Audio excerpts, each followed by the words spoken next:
Hey, this is Matthew Armstrong. And I'm Victoria Whitehead, and welcome to day 33 of our 100-day Juice Feast. Day 33. This is another milestone that we have.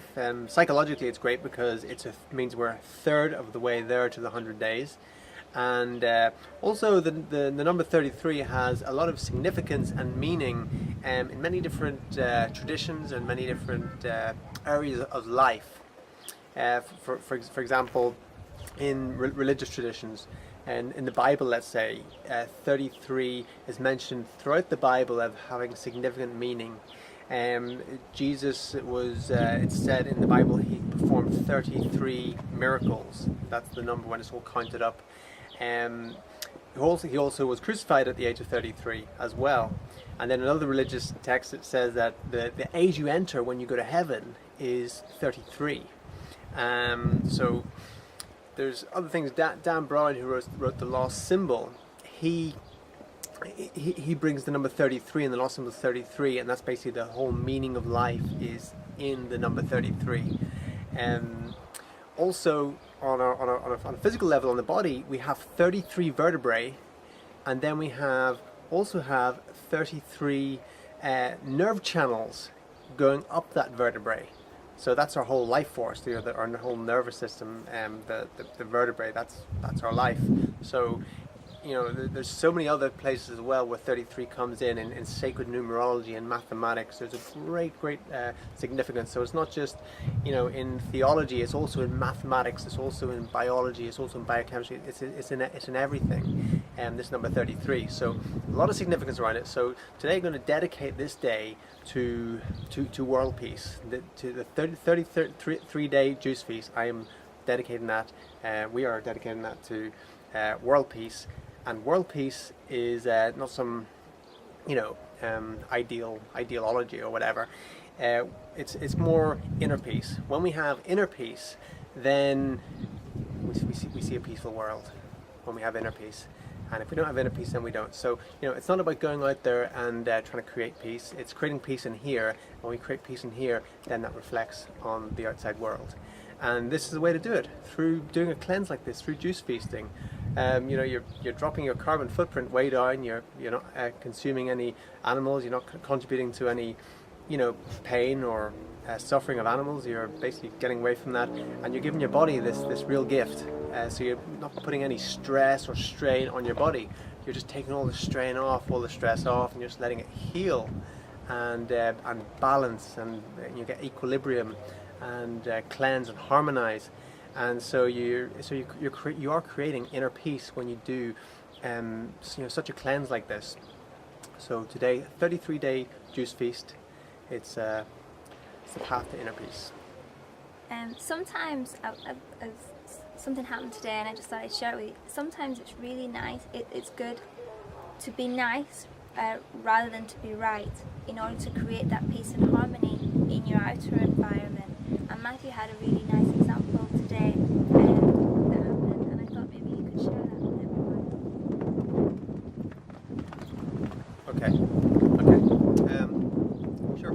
There was a guy coming in to look at some work that one of the builders had done in the house from next door, and he came up the steps and he had his cigarette in his hand, and he looked down at the cigarette, and he kind of half acknowledged me before he came in, and then he looked at the cigarette, and he was going to walk in, and then he stopped, and then he looked and he threw the cigarette in the garden.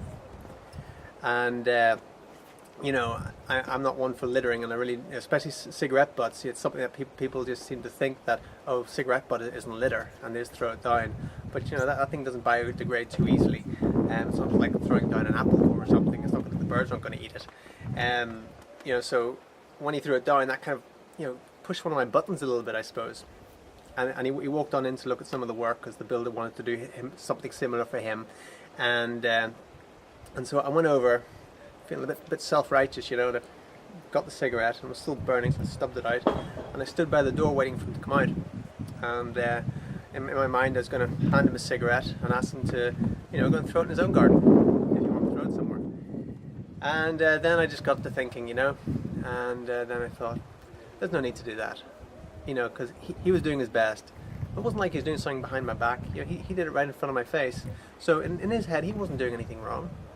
To him, he was doing something right. He was being thoughtful by not bringing the cigarette into the house.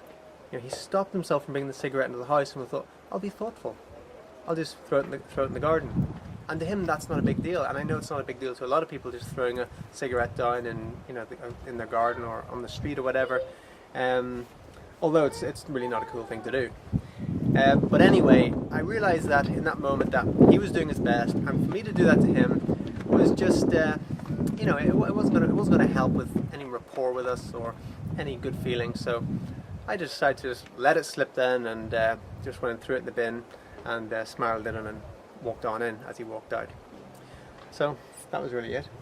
I didn't realize you were going to bring that one on me. Okay. No, but it was just in talking about peace. Sometimes it's good for us to let go of our ego, let go of our need to be right in the moment, just to create peace with the people around us, because that's one of the most important things is to be loving and peaceful with people, and when we have that, we have harmony in our lives, then we feel good too. Yeah. So I thought we'd just share that.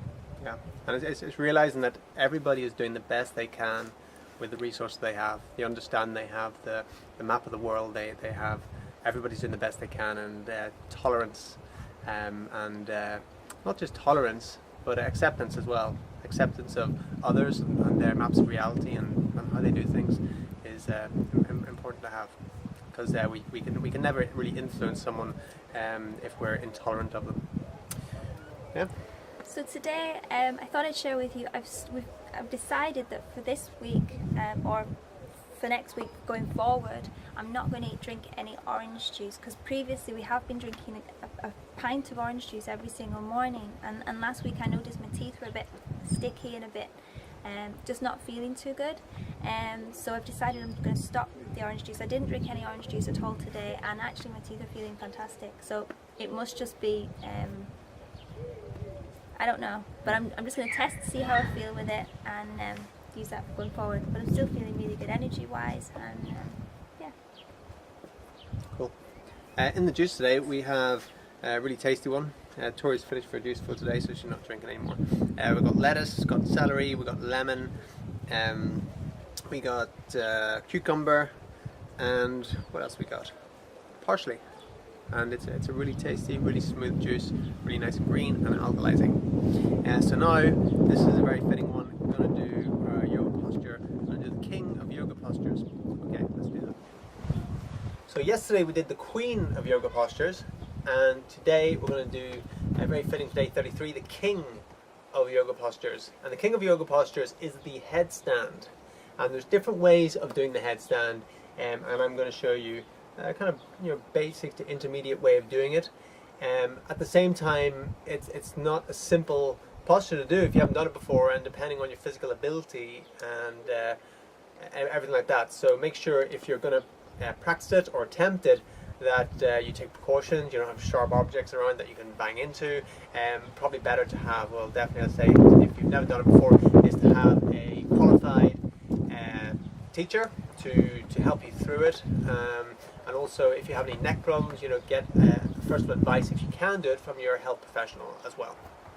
Okay, but so this works on very many levels, the headstand. You think headstand, how's that the king of yoga postures? It works on so many levels. One thing it does is it stimulates the pituitary gland on the head by pressing down that area, and it also affects the whole blood flow of the body, the energy system, and it's great for concentration, because you lose your concentration in a headstand and you just go over. So you keep your concentration very focused as well, and your whole body is stabilizing. And just being upside down has a powerful health benefits as well. It is said that if you practice the headstand for 3 hours every day, you attain immortality.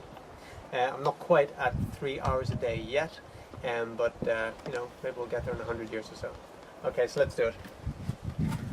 So basically, placing the hands and the elbows on the ground, on your mat. Bring the hands in, and your hands want to be able to go around your arms either side. That's how close you want your elbows in. Then bring them back out again. Clasp the fingers together. Place the back of the hands on the mat. Then take your head and place it in between where your hands are. top of the head on the mat, crown of the head into the hands. Walk yourself up. Walk up as high as you can so you get your back straight, and then from there, coming up.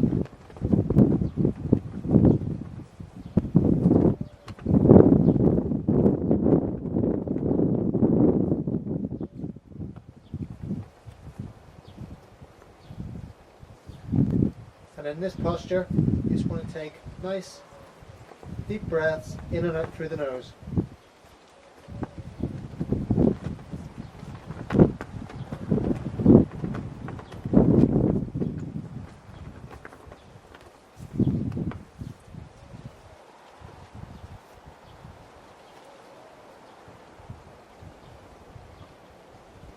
When you come down, just come down under control. Just keep one leg up there, up the other leg. Knees down, up nice and slowly. So with this you can see that I'm supporting my whole weight through my arms, through the bone structure. I'm not putting a lot of pressure on my neck or anything, not too much. Most of your body weight is supported with your arms there. Okay, so again, take care when doing that, and you know, just 3 minutes a day is good for the headstand. You can start off by going up and not even jump your feet up. Just go up as far as your back straight and just hold it there. Start with that maybe. Maybe that's a more basic one to start with, and then you can build it up from there. And you can count it, instead of counting 3 minutes, count 50 breaths in and out through your nose. That's about 3 minutes. So thanks very much for joining us on day 33, another milestone as I said. And you know, thank you again for subscribing, for sharing the videos. You know, get the word out there. You know, just spread and let the ripple effect happen. And you know, before you know it, we'll make a big shift on the planet, a big planetary shift of people becoming health conscious and you know, moving to more inner peace within themselves. Okay, my name is Matthew Armstrong. And I'm Victoria Whitehead. Take care.